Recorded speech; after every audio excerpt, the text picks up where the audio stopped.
Hello students, welcome to our YouTube channel English classes by Ashok sir. आप सबों को हमारे YouTube channel English classes by Ashok sir Chhapra में स्वागत है। स्टूडेंट्स, आज हम लोग पढ़ेंगे बेसिक से। इसके पहले जो हमारा पार्ट 1 वीडियो है बेसिक कंसेप्ट ऑफ इंग्लिश, उसी की कड़ी में हम लोग आगे बढ़ेंगे बेसिक कंसेप्ट ऑफ इंग्लिश के पार्ट 2 में।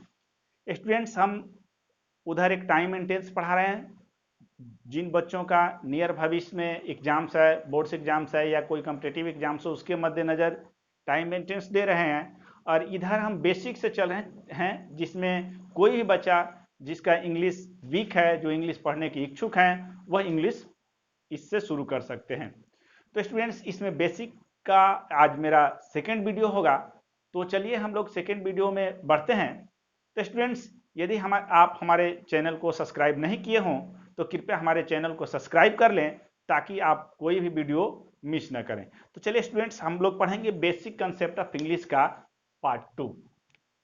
क्या पढ़ेंगे students? Basic concept of English. ध्यान देंगे students, basic concept of English में हम आप लोगों को लेटर, अल्फाबेट,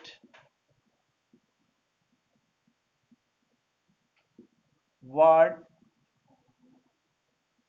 और फ्रेज, इसकी चर्चा हम कर दिए थे। स्टूडेंट्स, एक बार याद दिला देते हैं आप लोगों को। जैसे लेटर की चर्चा हम कर दिए थे। लेटर क्या है? एक साउंड का सिंबल होता है। जैसे ए एक लेटर है, बी एक लेटर है, सी एक लेटर है, सबके सब साउंड का सिंबल होता है। तो इसकी चर्चा हम कर दिए थे आप लोगों को। उसमें अल्फाबेट की भी चर्चा कर दिए थे कि लेटर ए से जेड तक के सुसज्जित समूह को हम अल्फाबेट कहते हैं। वर्ड में भी आपको बता दिए थे कि वर्ड जो होता है वह लेटर का कॉम्बाइनेशन होता है, जिससे पूरा पूरा अर्थ निकलता है। या ये भी हम कह सकते हैं कि ये वर्ड क्या होता है? लेटर का कॉम्बाइनेशन होता है, जो एक बार में किसी एक ही पार्ट्स ऑफ स्पीच का कार्य करता है। लेटर का कॉम्बाइनेशन हो और वह या तो नाउन बने, या एडजेक्टिव बने, या एडवर्ब बने, कोई ना कोई पार्ट्स ऑफ स्पीच का कार्य करे, तब उसे हम वर्ड कहते हैं। स्टूडेंट्स याद रखेंगे। उसके बाद हम फ्रेज में चर्चा कर दिए थे। फ्रेज क्या होता है? ये वर्ड का कंबाइनेशन होता है, लेकिन पूर्ण अर्थ नहीं देता है। यानी कि ये group of words which doesn't give complete sense is called phrase. शब्दों का वैसा समूह जिसे पूरा पूरा अर्थ नहीं निकलता है, उसे फ्रेज कहा जाता है। स्टूडेंट्स, इसको हम ऐसे भी समझ सकते हैं कि शब्दों का समूह तो होगा और वह किसी न किसी पार्ट्स ऑफ स्पीच का कार्य करेगा। या तो नाउन बने, या प्रोनाउन बने, या वर्ब बने, या एडवर्ब बने, या एडजेक्टिव बने, तो उसे हम फ्रेज कर सकते हैं। तो स्टूडेंट्स, आप ध्यान रखिएगा कि ये फ्रेज जो होता है वर्ड्स का कंबाइनेशन होता है, जो या तो नाउन का कार्य करता है, या प्रोनाउन का कार्य करता है, या वर्ब का कार्य करता है, या एडजेक्टिव का कार्य करता है। लेकिन मुख्य रूप से आप लोगों को 3 पढ़ना है। ये फ्रेज में आप लोग पढ़िएगा एडजेक्टिव फ्रेज, थोड़ा सा चर्चा कर देते हैं इसमें। Adjective phrase, adverb phrase, adverb phrase, और एक कर देते हैं नाउन फ्रेज। स्टूडेंट्स, ये फ्रेज जो होता है, इस फ्रेज में आपको पढ़ना है मिनिमम 3 चीज मस्ट रूप से पढ़ना होगा। एक में होगा नाउन फ्रेज, दूसरा होगा एडजेक्टिव फ्रेज, और तीसरा होगा एडवर्ब फ्रेज। तो स्टूडेंट्स देखिए, आपको नाउन फ्रेज पढ़ने के लिए नाउन का ज्ञान होना आवश्यक है, क्योंकि नाउन फ्रेज में हम सीधा कहेंगे कि वैसा फ्रेज जो नाउन का कार्य करे। जो फ्रेज नाउन का कार्य करता है उसे नाउन फ्रेज कहा जाता है। जो फ्रेज एडजेक्टिव का कार्य करता है उसे एडजेक्टिव फ्रेज कहा जाता है। जो फ्रेज एडवर्ब का कार्य करता है उसे एडवर्ब फ्रेज कहा जाता है। जो फ्रेज वर्ब का कार्य करेगा उसे वर्ब फ्रेज कहेंगे। जो फ्रेज प्रीपोजिशन का कार्य करेगा उसे प्रीपोजिशनल फ्रेज कहेंगे। तो ऐसे फ्रेज तो noun, pronoun, verb, adverb, adjective, preposition बहुत सा होता है, लेकिन जनरली आपको ये 3 ही पढ़ना है, नाउन फ्रेज, एडजेक्टिव फ्रेज और एडवर्ब फ्रेज। तो स्टूडेंट्स, आपको नाउन फ्रेज पढ़ने के लिए नाउन की नॉलेज आवश्यक है, लेकिन बेसिक कंसेप्ट में अभी नाउन की चर्चा नहीं हो रही है, इसलिए यहाँ पढ़ाने में थोड़ा कठिनाई होगी, बच्चों को समझ में नहीं आएगा, इसलिए इसकी चर्चा आगे होगी। उसी प्रकार एडजेक्टिव फ्रेज, यदि आप एडजेक्टिव नहीं पढ़ते हैं तब तक एडजेक्टिव फ्रेज आपको समझने में जरूरी होगी, क्योंकि एडजेक्टिव फ्रेज सीधी सी एडजेक्टिव फ्रेज की डिफिनेशन पूछा जाए तो एडजेक्टिव फ्रेज वैसा फ्रेज जो एडजेक्टिव का कार्य करे, तो आपको एडजेक्टिव का कार्य जानना होगा। उसी प्रकार एडवर्ब फ्रेज, वैसा फ्रेज जो एडवर्ब का कार्य करे, तो आपको एडवर्ब का फंक्शन जानना होगा। तो नाउन एडजेक्टिव एडवर्ब का फंक्शन जानना होगा, इसलिए इसमें अभी आपको दिक्कत होगी। इस धीरे धीरे धीरे धीरे इसको हम एक्सप्लेन करते चलेंगे कि आपको कठिनाई न हो। इसलिए स्टूडेंट्स, आज हम इसी कड़ी में आगे बढ़ते हैं और आगे बढ़कर हम लोग पढ़ते हैं सेंटेंस। तो देखिए स्टूडेंट्स, आगे बढ़ते हैं और इसमें हम लोग पढ़ते हैं सेंटेंस। तो सेंटेंस मीन्स क्या होता है स्टूडेंट्स? वाक्य। अब देखिए सेंटेंस क्या होता है, ये सीधा फ्रेज का अपोजिट हो जाएगा। सेंटेंस में क्या होगा, ये भी शब्दों का समूह होगा, फ्रेज भी शब्दों का समूह होगा, लेकिन सेंटेंस से पूरा पूरा अर्थ निकलता है और फ्रेज से पूरा पूरा अर्थ नहीं निकलता है। वो शब्दों का समूह जो होगा वह कभी नाउन का कार्य करेगा, कभी प्रोनाउन का कार्य करेगा, कभी वर्ब का कार्य करेगा, वो होगा हमारा फ्रेज। लेकिन यहाँ शब्दों का समूह जो होगा वह एक पूर्ण अर्थ लेकर आएगा, वह एक सेंटेंस होगा। तो क्या लिखेंगे सेंटेंस में? इसमें हम लिखेंगे a group of words that makes complete sense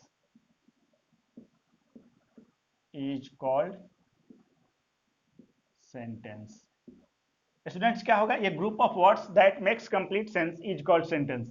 इसका मतलब हुआ शब्दों का वैसा समूह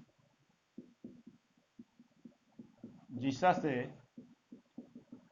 पूरा पूरा अर्थ निकले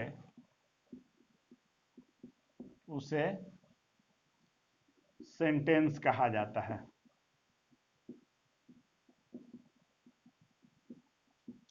शब्दों का वैसा समूह जिसे पूरा पूरा अर्थ निकले उसे सेंटेंस कहा जाता है। तो देखिए स्टूडेंट, शब्द का जो समूह होता है जिसे पूरा पूरा अर्थ निकलता है उसे हम सेंटेंस कहते हैं। अब सेंटेंस को हम लोग कार्य के आधार पर और स्ट्रक्चर के आधार पर बांटते हैं। यदि कार्य के आधार पर बांटेंगे सेंटेंस तो वो हमारा 5 प्रकार का होता है, और यदि स्ट्रक्चर के आधार पर देते हैं तो सेंटेंस हमारा 4 प्रकार का होता है। तो दोनों हम लोग देखेंगे, कार्य के आधार पर भी देखेंगे और स्ट्रक्चर के आधार पर भी देखेंगे। तो देखिए स्टूडेंट्स, ये सेंटेंस हो गया।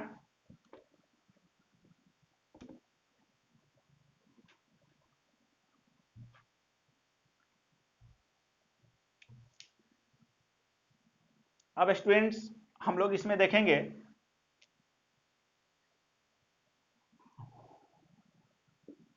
On the basis of function.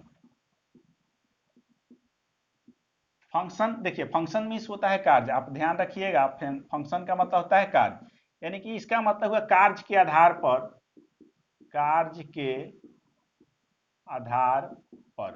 तो देखिए कार्य के आधार पर सेंटेंस हमारा 5 होता है, यानी कि there are 5 kinds of sentence on the basis of function. Functions के आधार पर, कार्य के आधार पर सेंटेंस हमारा 5 प्रकार के होते हैं। और दूसरा होता है कंपोजिशन, जिसको स्ट्रक्चर भी कह सकते हैं। ये लिख दे सकते हैं on the basis of structure, यानी स्ट्रक्चर के आधार पर। इसको हम क्या कहते हैं, बनावट के आधार पर।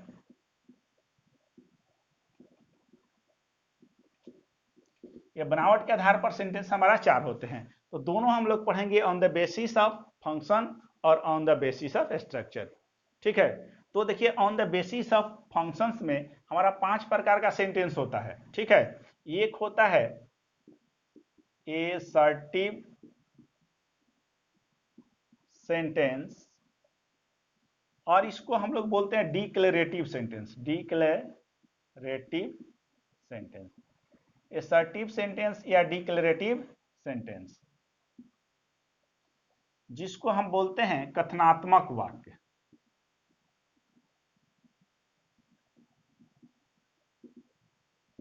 दूसरा हमारा हो जाता है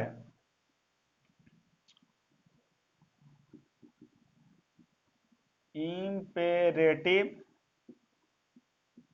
सेंटेंस, इसको हम कहते हैं आदेशात्मक वाक्य।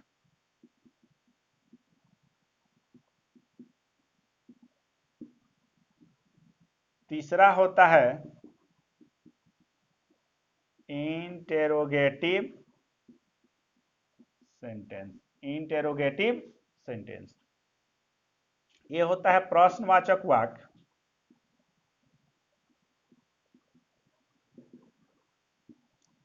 चौथा होता है ऑप्टेटिव सेंटेंस, इसका होता है इच्छार्थक।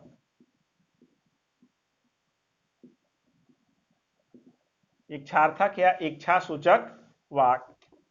और पांचवा होता है एक्सक्लामेटरी सेंटेंस, जो होता है विस्मयादि बोधक वाक्य।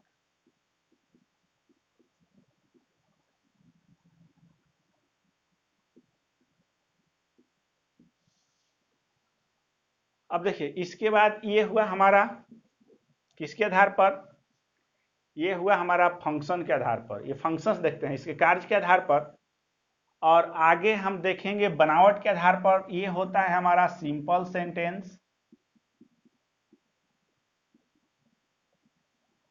दूसरा होता है कंपाउंड सेंटेंस, तीसरा होता है कॉम्प्लेक्स सेंटेंस, और चौथा होता है कंपाउंड कॉम्प्लेक्स।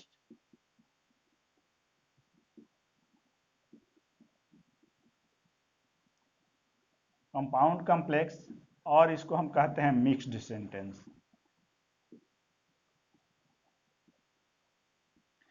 तो स्टूडेंट्स हम देख लिए कि यहाँ फंक्शन के आधार पर सेंटेंस, और यहाँ देख लिए स्ट्रक्चर के आधार पर सेंटेंस। स्ट्रक्चर के आधार पर आप पढ़िएगा simple sentence, compound sentence, complex sentence, और कंपाउंड कॉम्प्लेक्स या मिक्स्ड सेंटेंस कहेंगे।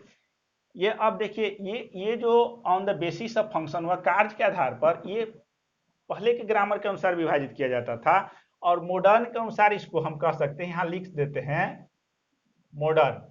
ये मॉडर्न में होता है according to modern English grammar. इसके अनुसार हम इस असर्टिव सेंटेंस या डिक्लेरेटिव सेंटेंस को हम कहते हैं स्टेटमेंट,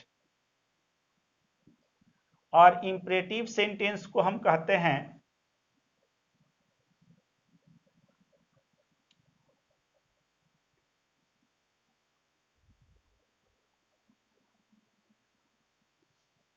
ये क्या होता है स्टूडेंट्स, असर्टिव सेंटेंस या डिक्लेरेटिव सेंटेंस को कहते हैं स्टेटमेंट, और इंपरेटिव सेंटेंस को कहते हैं कमांड, और इंट्रोगेटिव सेंटेंस को कहते हैं क्वेश्चन, और ऑप्टेटिव सेंटेंस और एक्सक्लेमेटरी सेंटेंस को मिलाकर हम कहते हैं एक्सक्लेमेशन।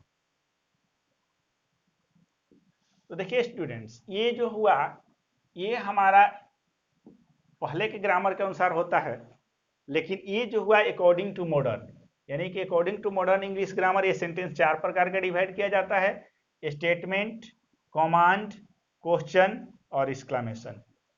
पुराने ग्रामर के अनुसार असर्टिव सेंटेंस या declarative sentence, imperative sentence, interrogative sentence, optative sentence और एक्सक्लेमेटरी सेंटेंस। अब स्टूडेंट्स देखिए यहाँ हम लोग को ये आवश्यक है, इसकी जानकारी तो अभी दिक्कत हुआ है, क्योंकि इसमें आपको पढ़ना होगा क्लाउज, और बिना क्लाउज के ज्ञान को आपको ये पढ़ने में दिक्कत होगी। जनरली सिंपल सेंटेंस में होता है वैसा सेंटेंस जिसमें एक वर्ब होता है, वो सिंपल सेंटेंस होता है। जैसे आई हैव अ काउ, इसमें हैव एक वर्ब है, ही रीड्स अ बुक एक रीड्स एक वर्ब है, तो सिंपल सेंटेंस हो जाएगा। और कंपाउंड सेंटेंस में जो डबल सेंटेंस रहता है वो कंपाउंड सेंटेंस हो जाता है। कॉम्प्लेक्स सेंटेंस में एक प्रिंसिपल क्लॉज और कम से कम एक सबऑर्डिनेट क्लॉज होता है, तो आपको क्लाउज ज्ञान चाहिए। और इसमें एक से अधिक प्रिंसिपल क्लॉज होता है, तो आपको क्लाउज का ज्ञान होगा तब ये पढ़ पाइएगा। इसीलिए स्ट्रक्चर के आधार पर होता है, और ये हमारा फंक्शंस के आधार पर है। तो फंक्शंस के आधार पर आप असर्टिव सेंटेंस यानी कि जो स्टेटमेंट बनाता है, जो किसी दृढ़ प्रतिज्ञा को दर्शाता है, उसे हम असर्टिव सेंटेंस कहते हैं। यानी the sentence which shows assertion is known as an assertive sentence. ठीक है, किसी कथन को, स्टेटमेंट को दर्शाता है। ये असर्टिव सेंटेंस हमारा दो हो जाता है, अफर्मेटिव और निगेटिव। क्या होता है स्टूडेंट्स, ये अफर्मेटिव और निगेटिव हो जाता है। जो पॉजिटिव सेंस देता है अफर्मेटिव सेंटेंस कहा जाता है, जो निगेटिव सेंस देता है वह निगेटिव सेंटेंस कहा जाता है। उसके बाद इंपरेटिव सेंटेंस, जो जिस सेंटेंस से आगे आदेश, सलाह या अनुरोध का भाव व्यक्त होता है उसे इंपरेटिव सेंटेंस कहा जाता है। इंट्रोगेटिव सेंटेंस, जिस सेंटेंस का जो सेंटेंस प्रश्न पूछता है उसे हम इंट्रोगेटिव सेंटेंस कहते हैं। ऑप्टेटिव सेंटेंस, जिस सेंटेंस से प्रार्थना, इच्छा, आशीर्वाद या श्राप का भाव व्यक्त होता है उसे हम कहते हैं ऑप्टेटिव सेंटेंस। और ये एक्सक्लेमेटरी सेंटेंस जो होता है सम सडन फीलिंग को दर्शाता है। तो स्टूडेंट्स हम आगे बढ़ते हैं इसमें।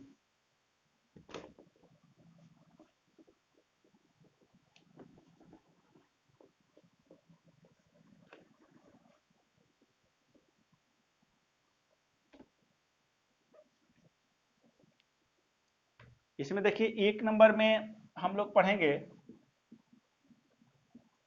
असर्टिव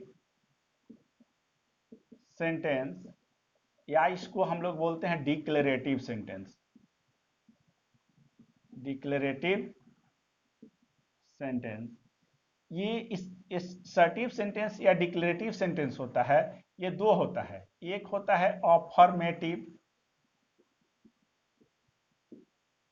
अफर्मेटिव सेंटेंस और दूसरा होता है निगेटिव सेंटेंस। तो स्टूडेंट्स आपको ये असर्टिव सेंटेंस क्या होता है, देखिए असर्टिव सेंटेंस में आ जाएगा the sentence which expresses assertion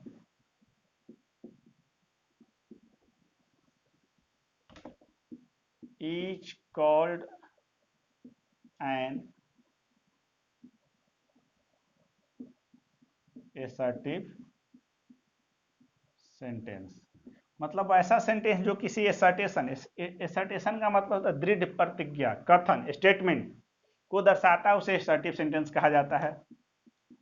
वैसा सेंटेंस जो किसी स्टेटमेंट, इसको कथन भी कह सकते हैं, या दृढ़ प्रतिज्ञा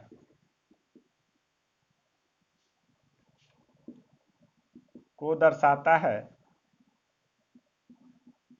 उसे असर्टिव सेंटेंस कहा जाता है। देखिए स्टूडेंट्स, तो ये हमारा असर्टिव सेंटेंस हो गया। अब असर्टिव सेंटेंस में दो आता है, एक आता है हमारा अफर्मेटिव और एक आता है निगेटिव। तो देखिए स्टूडेंट्स, यहां हम पढ़ देखते हैं 1 नंबर में, आप लोग नीचे लिख लीजिएगा अफर्मेटिव सेंटेंस। इसको हम लोग कहते हैं स्वीकारात्मक वाक्य। ये अफर्मेटिव सेंटेंस क्या करता है,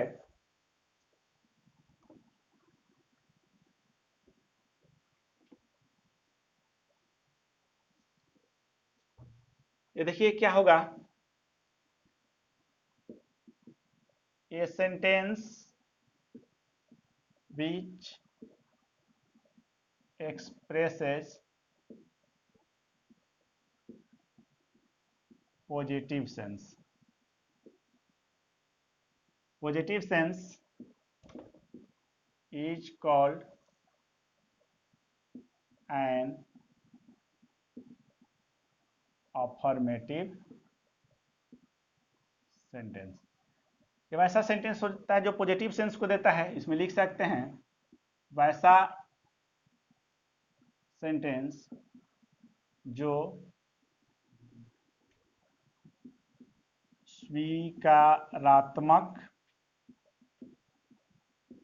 भाव को दर्शाता है उसे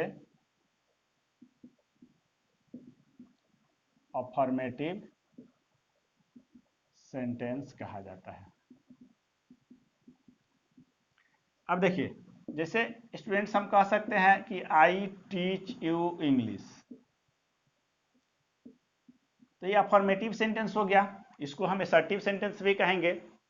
ठीक है, तो ये क्या हो गया, अफर्मेटिव सेंटेंस। इसी तरह जैसे I have a cow, I have a cow, he play cricket in the field, मतलब जो भी सेंटेंस है जिसमें पॉजिटिव सेंस आता है वो हमारा हो जाएगा अफर्मेटिव सेंटेंस।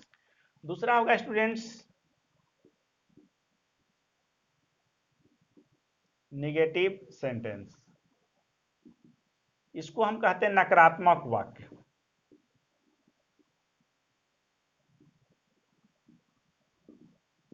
ये क्या करता है, निगेटिव सेंस देता है। A sentence which expresses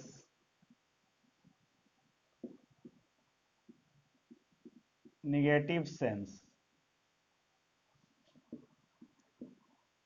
is called a negative sentence। ये क्या करता है, नकारात्मक भाव को दर्शाता है। वैसा सेंटेंस जो नकारात्मक भाव को दर्शाता है उसे निगेटिव सेंटेंस कहा जाता है। जो नकारात्मक भाव को, देखिए स्टूडेंट्स, ग्रामर का जो भी नाम होता है, देखिए नाम के काम के अनुसार ही नामकरण होता है। अफर्मेटिव सेंटेंस तो ये क्या कहता है, पॉजिटिव सेंस देता है। निगेटिव सेंटेंस तो निगेटिव सेंस देता है। ठीक है, अब जैसे इसी में हम लिख सकते हैं इसको स्टूडेंट्स, जैसे आई टीच यू इंग्लिश, तो इसको कर सकते हैं I don't teach you English, तो ये हमारा नेगेटिव सेंस हो गया, नेगेटिव सेंटेंस हो गया। आई हैव अ काऊ, तो I doesn't have a cow, I doesn't have a cow. अब स्टूडेंट्स इसकी तो नेगेटिव हम कई तरह से बना सकते हैं। तो चलिए स्टूडेंट्स, आज मैं अपने वीडियो लेक्चर में इतना ही रहने देता हूं, फिर अगले वीडियो लेक्चर में इसके आगे लेकर आऊंगा। तब तक के लिए मुझे इजाजत दीजिए। That's all.